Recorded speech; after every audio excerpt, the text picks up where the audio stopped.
특별히 사도의 가르침, 즉 신약의 가르침에 대한 말씀을 나눕니다. 그 내용 중에 하나가 이제 휴거에 대한 내용입니다.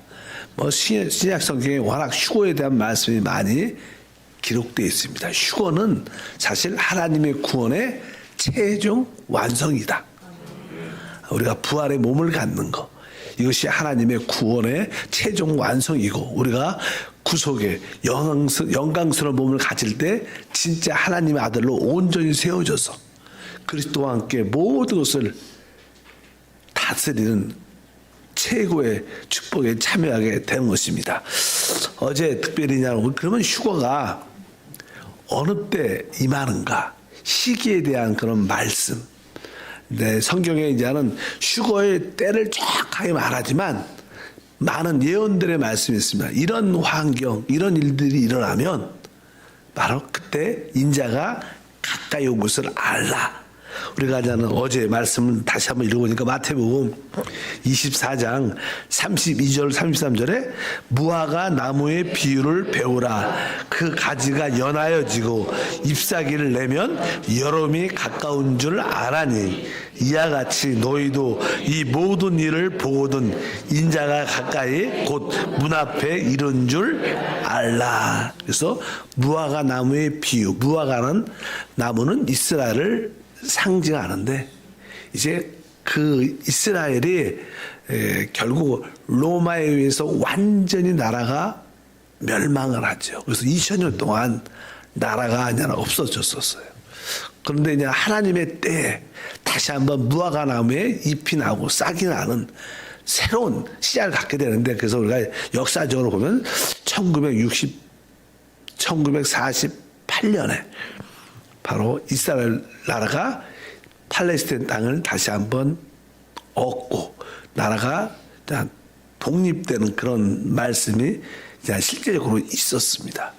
그리고 1967년은 예루살렘을 탈환하게 됩니다. 전쟁, 육전쟁을 통해서. 그리고 나서 우리가 요즘에는 2018년에는 트럼프가 그 예루살렘을 미국 대사관으로 옮기면서 공식적으로 나름대로 예루살렘이 이스라엘 수도다, 이렇게 그냥 공식적으로 이제 천명을 하게 됐죠. 이런 것들은 완전 이스라엘이 완전히 회복되는 거죠. 이것도 하나의 비유, 현재적인 상황, 예언의 말씀에 하나의 성취라고 말씀을 드릴 수 있습니다. 또 이제 다니엘에서 보면 그런 예언들이 쭉 기록되어 있습니다. 그 당시 느부갓네살 왕이 어떠한 꿈을 하나 꾸는데 아주 큰 신상을 꿈꿉니다. 자기가 꿈을 꿨는데도 너무나 꿈이 두려워서 생각이 안 나. 근데 무서운 마음만 많이 있어요. 그러니까 그 술객사들을, 자기를 돕는 술객사들을 불러갖고 내가 무슨 꿈을 꾼 것 같은데 너무나 두려운 꿈을 꿨다. 그 꿈을 좀 설명해달라. 꿈 얘기도 안 하고 생각이 안 나니까. 근데 다니엘은 그 꿈을 해석을 하고 그 꿈이 어떠한 꿈인 걸 말해줍니다. 그러면서 한순간에 다니엘이 이렇게 높여지는 그런 역사가 있는데, 워낙 하나님의 지혜를 가진 사람이기 때문에. 그래서 그냥 다니엘이 그 느부갓네살 왕이 환상을 본, 두려운 꿈을 꾼 그 내용을 설명하는데, 그것이 거대한 사람의 어떠한 신상에 대한 그런 모습입니다. 그 내용에 한번 읽어보겠습니다. 설명이 나오는데, 다니엘서 2장 31절부터 35절에 왕이여, 왕이 한 큰 신상을 보셨나이다. 그 신상이 왕의 앞에 섰는데 크고 광채가 매우 찬란하며 그 모양이 심히 두려우니 그 우상의 머리는 순금이요 가슴과 두 팔은 은이요 배와 너떡다리는 노시요 그 종아리는 새요 그 발은 얼마는 새요 얼마는 진흙이었나이다.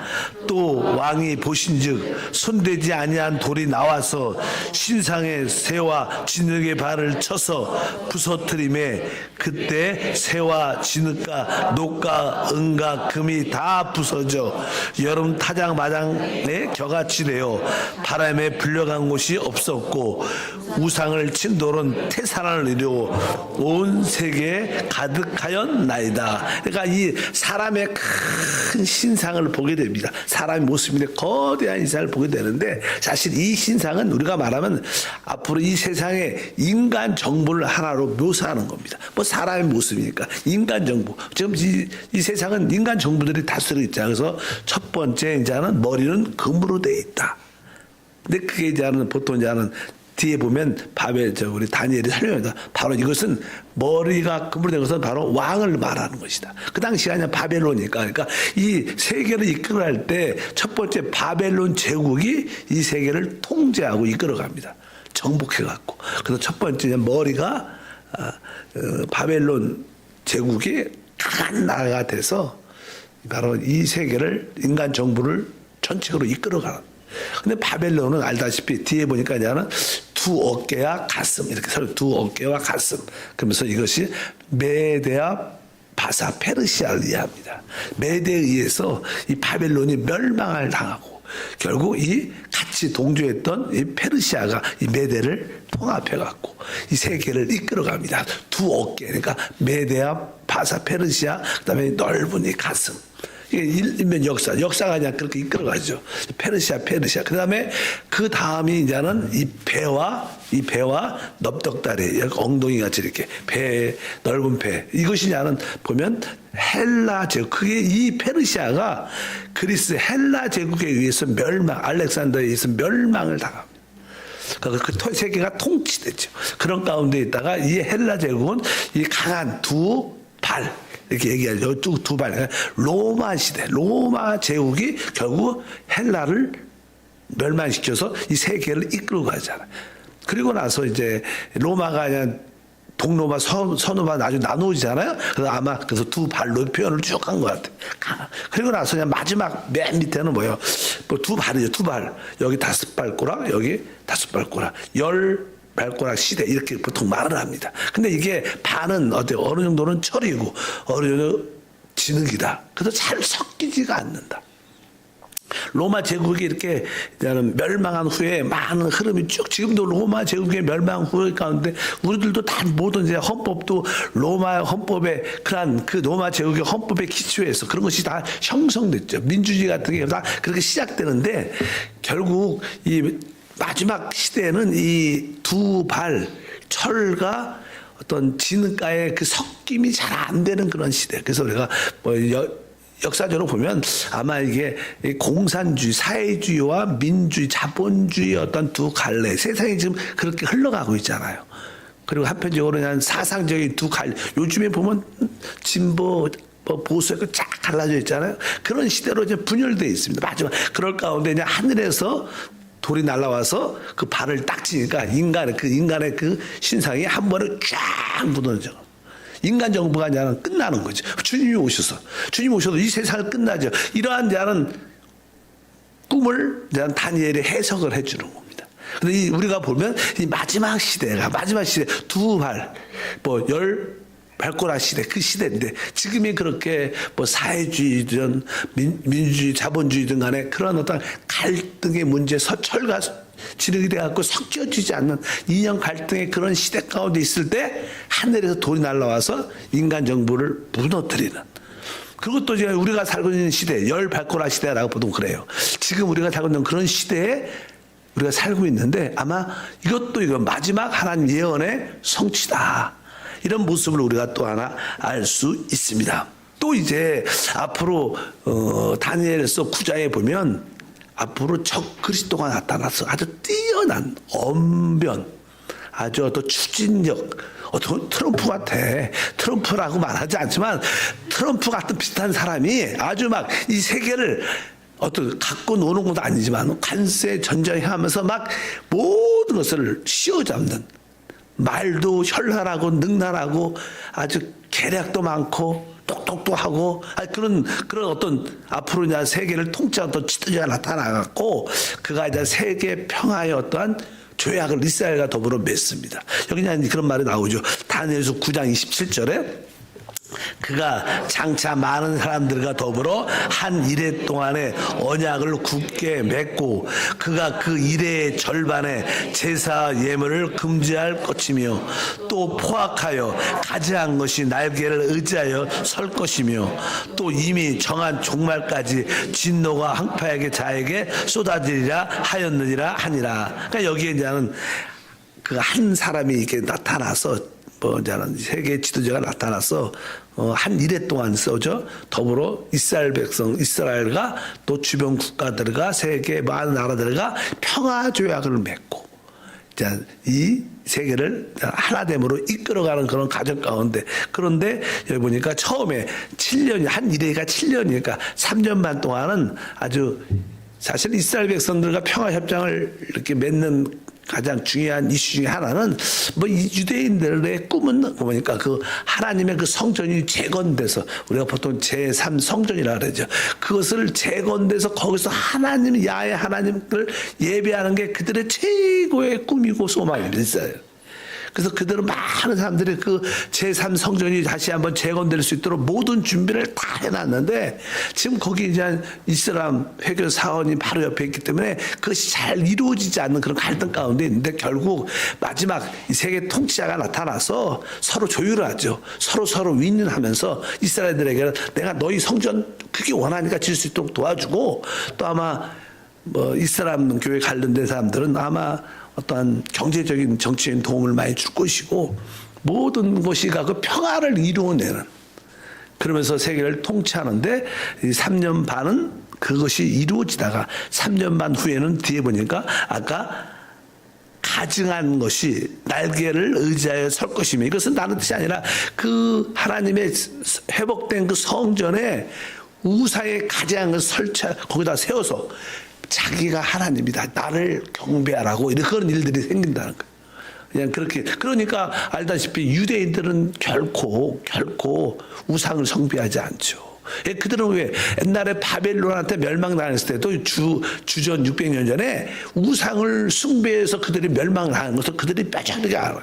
그래서 그들은 어떤 상황 가운데도 이제 나 외에 다른 신을 두지 않는, 보이는 우상을 섬기지 않습니다. 그러나 서양 사람들은 앞으로도 최고의 어떤 통치자의 모습, AI가 될 수도 있죠. 요즘 AI가 하나님이니까 AI가 다 알아. AI가 답을 다 갖고 있고, 모든 지식과 모든 것을 다 갖고 있기 때문에 최고의 지적인 능력의 그런 우상이 세워져서 바로 그거를 경배하게 되는, 그렇게 얘기가 나오는데, 아마 알다시피 유대인들, 보통 우리 대한민국 사람들은 그렇게 막 세계 지도자가 이렇게 하자 그러면 그냥 우리 국민은 그런 게 없으니까 다 따라가서 절할 겁니다. 우리 다 경배하고 짐승의 표를 다 받고 아마 그럴 겁니다. 근데 유대인들은 결코 안 거.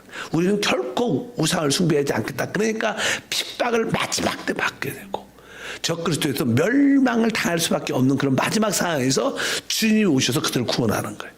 그냥 그런 이야기가 그냥 앞으로 전개될 그런 이야기들입니다. 그래서 그러한 역사, 이것도 우리가 사는 시대의 어떠한 예언의 말씀의 성취들이다. 그런 걸 보면 주님이 가까이 와 있구나, 이런 것을 우리가 알 수 있다.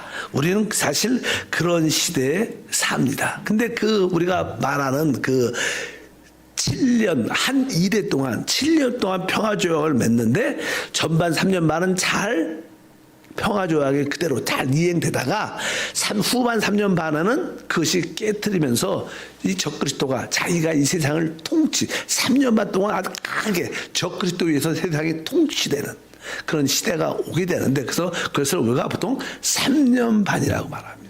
근데 3년 반이 성경에 계속 예언되어 있어요. 우리가 한번 보면 다니엘서 12장 7절 보면 이렇게 표현합니다. 내가 들은즉 그 세마포 옷을 입고 강물 위에 있는 자가 자기의 좌우손을 들어 하늘을 향하여 영원히 살아계신 이를 가리켜 맹세하여 이르되, 반드시 한때 둔때 반때를 지나서 성도의 권세가 다 깨어지기까지이니, 그렇게 되면 이 모든 일이 다 끝나리라 하더라. 여기 보니까 나는 한때와 두때와 반때를 지나서 그 3년 반이 지나면 모든 것이 다 멸망으로 끝나고 될 것이다, 이런 뜻을 말해서, 한때 두때 반때 이 말씀이 또 계시록 12장 14절도 나옵니다. 다 같이 읽겠습니다.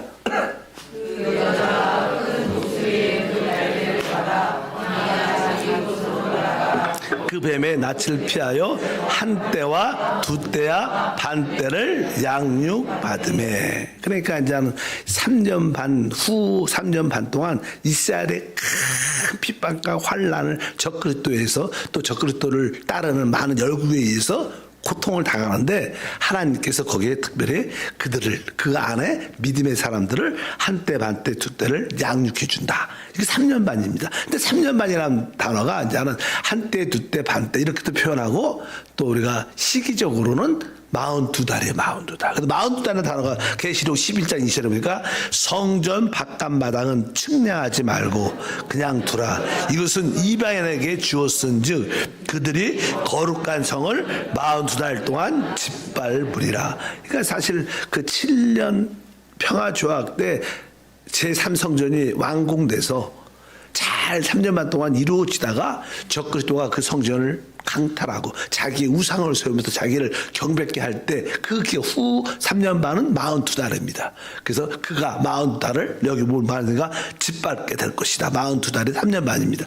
또 계시록 13장 5절에도 또 짐승이 과장되고 신성한 모독을 말하는 입을 받고 또 42달 동안 일할 권세를 받으리라. 그러니까 마지막 적그리스도가 이 세상을 통치하는 실제로 기간은 3년 반입니다. 후 3년 반. 그때 강하게 자기가 모든 권세를 갖고 모든 이스라엘과 믿는 사람을 핍박하고 죽이고 세상을 통치하는 그런 시대. 적그리스도가 통제하는 시간은 3년 반. 처음에 3년 반은 평화조약으로 잘 이루어졌다가 그것이 깨어지면서 그래서 42달 그가 다스릴 것이다. 짓밟을 것이다. 또 날짜로 따지면 여기 1260일 계시록 11장 3절에 내가 나의 두 증인에게 권세를 주니 그들이 붉은 베옷을 입고 1260일을 예언하리라. 1260일. 3년 반 날짜인데 그동안 이제 마지막 때 3년 반 동안 이제 하나님의 그 증거자가 와서 적그리스도를 경배하지 말고 회개하고 하나님께 돌아와라. 그러다 영원한 복음을 전하는 그런 메시지가 있을 것이다. 계시록 12장 6절도 그 여자가 광야로 도망하며 거기서 1260일 동안 그를 양육하기 위하여 하나님께서 예비한 곳이 있더라. 여기 보니까 한때, 두때, 반때, 42달, 1260일 이것이 3년, 후 3년 반 기간이 이렇게 적그리스도에서 통치될 것이다. 이렇게 말해서 우리가 보통 7년 대환란 말하지만 사실 3년 반은 평화의 시간이고 후 3년 반을 이제 대환란의 실제의 시간이야. 그러니까 우리가 휴거가 어느 때 되냐? 휴거는 어느 때 되냐? 대환란 전에 휴거된다. 대환란 이야기를 왜 하냐면 바로 처음에 많은 경우에 대환란이 시작되기 전에 휴거될 것이다. 그래서 아마 우리 때 어떻게 보면 적그리스도가 나타나서 세계 평화조약을 지금 우리가 봐도 좀 그렇지 않아요? 여러 가지 세계 정세적으로 지금 인류가 너무나 분열과 어려운 가운데 전쟁 가운데 있으니까 지금 전쟁도 좀 끝나고 경제도 안정되고 국가적인 정치 안정되고 그런 좀 유명한 지도자가 진짜 인류를 위해서 헌신할 그런 지도가 나타나지 않냐. 근데 조만간에 나타날 거예요. 그럴 때 우리가 그걸 보게 될 겁니다. 그래서 드디어 평화하다. 야, 세상에 이래야지. 나라의 관계가 이래야지. 미국과 중국도 이런 관세 다 철폐되고 서로 윈윈하면서 서로 같은 인류로서 발전을 해서 나가야지. 이런 모습으로 이제는 두 어떤 유명한 지도자가 나타나서 야, 세상이 살만하다. 평화하다. 그때 끝이 온다. 이렇게 성경은 그렇게 돼요. 그런 이야기가 쭉 기록되어 있습니다. 그래서 어느 때 휴거되는가? 대환란 전에. 근데 우리가 휴거에는 종류가 몇 가지가 있어요. 첫 번째는 바로 대환란 전에 휴거되는 이기는 자들이 있고 또 대환란을 통과하고 마지막 때 휴거되는 대다수의 성도가 있을 것이다. 그래서 원래 구약에 보면 이스라엘 백성들이 밀 농사를 짓게 되면 처음 익은 열매는 하나님의 성전으로 갖고 갑니다. 그리고 처음 익은 열매, 첫 열매.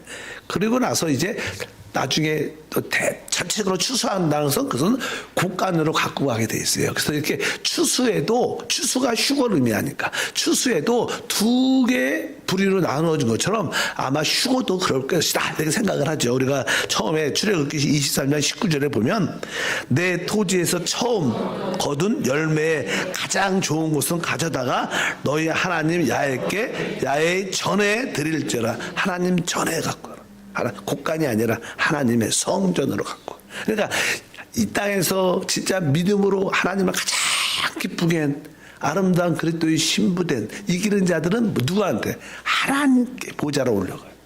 어느데? 환난 전에. 그래서 우리가 이기는 자들은 환난을 통과하지 않을 것이다.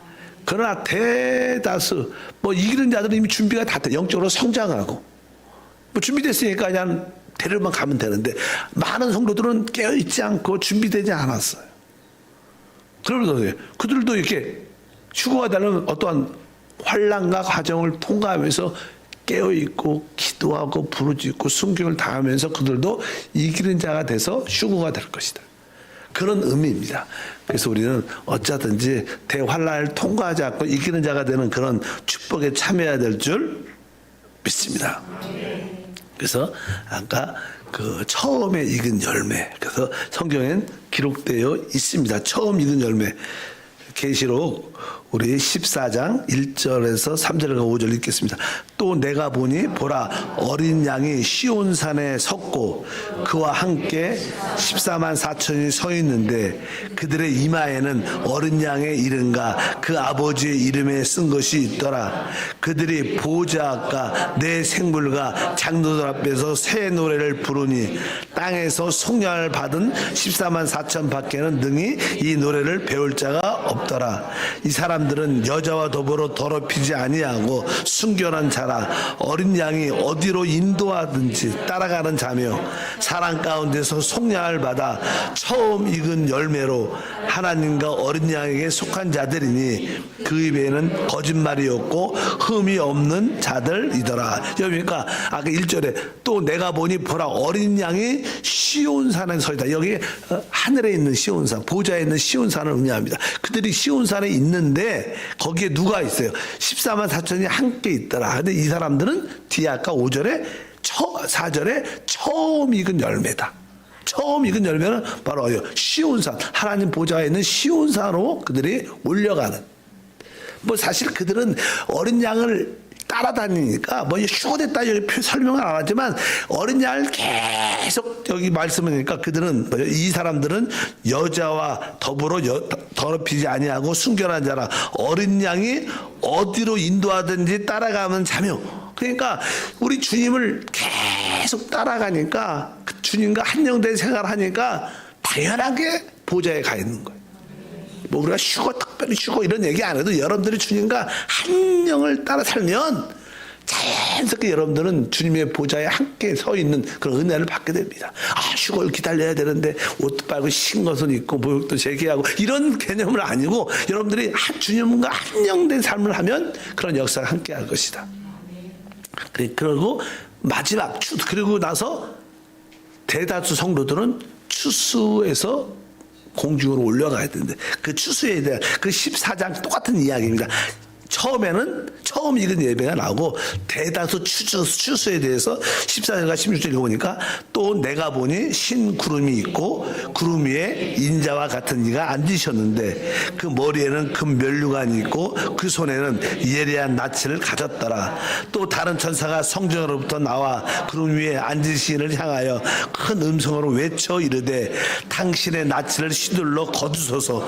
땅의 곡식이 다 익어 거둘 때가 이르렀음 이니이다 하니 구름 위에 앉으신 이가 낯을 땅에 시들음에 땅의 곡식이 거두어지니라. 그런데 여기서 나는 대다수 곡식들이 다 거두어지는 거예요. 그래서 이들은 이제 하나님의 곡간으로 공중으로 데리고 올라가는 그런 이야기가 쭉 기록되니까 휴거가 두 가지가 있구나. 아까 시기적으로 설명했고 휴거는 우리가 이기는 자의 휴거, 대환난 전과 또 환난을 통과하고 대다수 사람들이 추수의 의미에서 추수되는 그런 휴거가 있다. 이런 이야기를 우리가 성경을 통해서 알 수 있습니다. 거룩하신 하나님 다시 한번 사도들의 가르침 중에 신약의 가르침 중에 주된 항목이 휴거입니다. 휴거에 대한 올바른 이해와 말씀에 대한 깨달음을 갖고 우리 신앙을 잘 지키도록 축복해 주옵소서. 주 예수 이름으로 기도함나이다. 아멘.